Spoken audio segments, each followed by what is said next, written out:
जिले के पूर्व कलेक्टर पर एक एनजीओ संचालक व पूर्व जनपद सदस्य महिला ने शारीरिक शोषण का आरोप लगाया है। उक्त महिला अपनी शिकायत लेकर पहले एसपी कार्यालय पहुंची, जहां अपनी आप बीती सुनाई।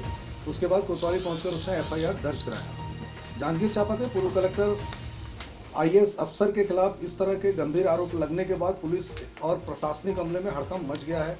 आला अधिकारी देर रात तक थाने में डटे रहे और बयान लेने के साथ लिखा पढ़ी की कार्रवाई चलती रही। शिकायत को लेकर एसपी कार्यालय पहुंची महिला ने पूर्व कलेक्टर जेपी पाठक के खिलाफ गंभीर आरोप लगाए हैं। पुलिस अधीक्षक के नाम दिए गए शिकायत आवेदन में महिला ने बताया है कि वो पूर्व जनपद सदस्य है और एनजीओ चलाती है। काम दिलाने का झांसा देकर उसके साथ अनाचार किया गया। बताया जाता है कि महिला 15 मई को कलेक्ट्रेट पहुंची थी। इस दौरान चैम्बर में ही कलेक्टर ने उसके साथ संबंध स्थापित किया था और उन्होंने उसे काम दिलाने का भरोसा दिलाया था, लेकिन काम नहीं मिला।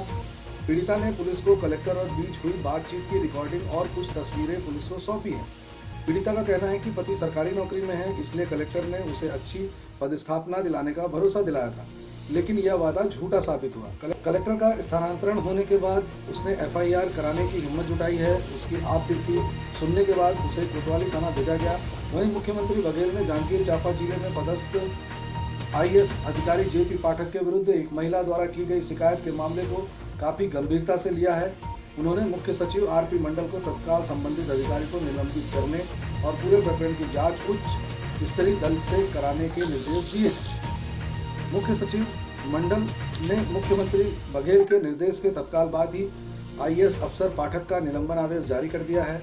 एसपी पारुल माथुर इस मामले की जांच में लगी हुई है, लेकिन सीएम के निर्देश पर उच्च स्तरीय जांच भी कराई जा रही है।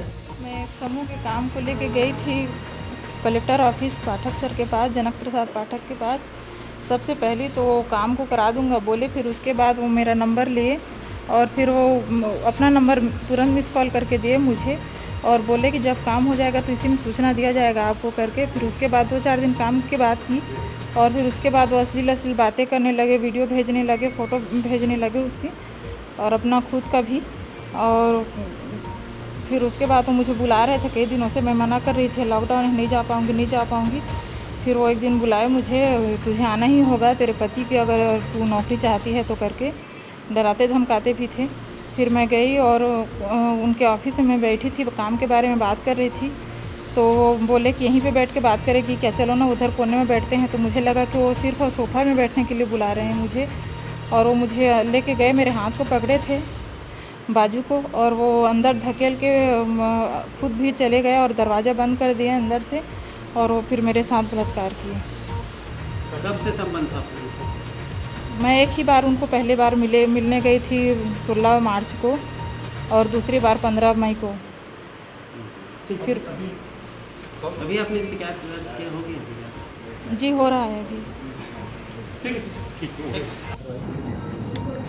आज शाम करीब 5:30 बजे जांजगीर ज़िले की एक पीड़िता द्वारा एसपी ऑफिस में आके मेरे समक्ष आवेदन प्रस्तुत किया, जिसमें उसके द्वारा पूर्व जिला कलेक्टर जनक प्रसाद पाठक के विरुद्ध अश्लील मैसेज भेजना और 15 मई को उसके साथ बलात्कार करने की घटना का आरोप के संबंध में शिकायत पत्र प्रेषित किया।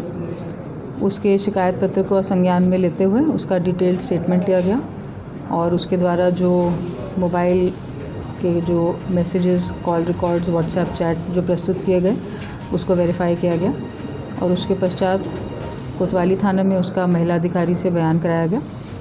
बयान के पश्चात उसका जो आवेदन था उसके आधार पर अपराध क्रमांक 256/2020 धारा 376, 506, 509 ख दर्ज कर विवेचना में लिया गया।